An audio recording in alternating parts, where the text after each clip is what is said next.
La femme en général, occupe une place très importante dans notre évolution. Elle porte la moitié du ciel.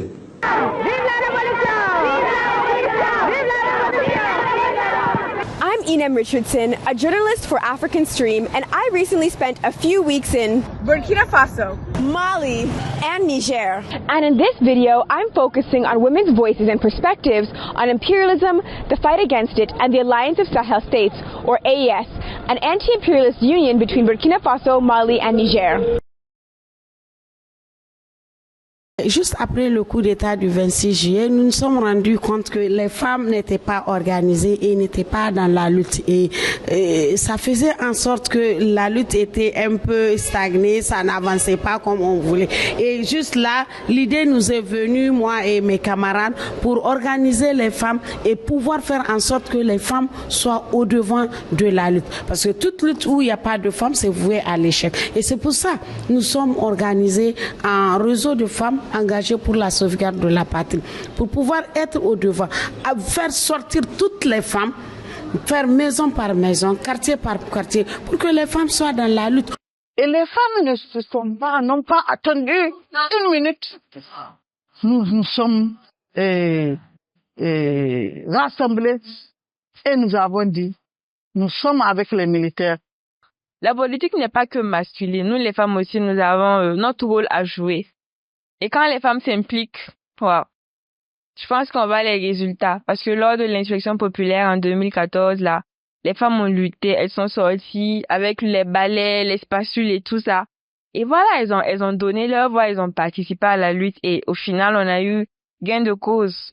Le gouvernement a été renversé. Donc, bon, voilà, je pense que on doit plus s'impliquer et ne pas se baser sur le sexe féminin et rester en retrait et laisser faire les hommes. Une manière pour elles de se libérer et ce sera une double libération. Donc elles ont compris les enjeux et elles sont engagées à fond sur le terrain, dans les maisons, dans les structures bien organisées, apporter leur contribution dans cette lutte-là. Quand on prend le cas du Burkina, il y a des femmes bien engagées comme une qu'on appelle affectueusement maman panafricaine. Advienne que pourra, même s'ils doivent bombarder, ils doivent d'abord nous tuer, nous femmes, avant d'atteindre nos militaires, nos gouvernants qui ont pris sur eux le courage de défendre notre Paris.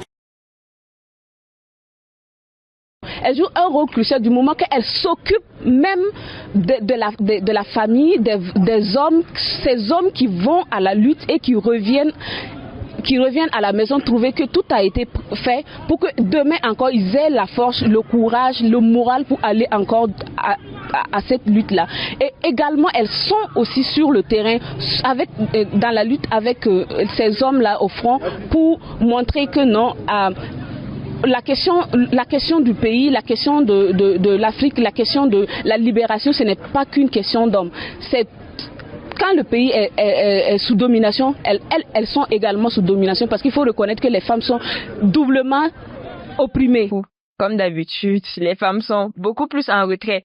Mais je pense que c'est un peu le même combat qui continue. Pendant la Révolution, Thomas Sankara avait essayé, en tout cas, il a essayé d'inclure au maximum les femmes. Et je pense qu'on devrait continuer et ne pas vraiment se mettre en marche et se dire que voilà, la politique est masculine. Non.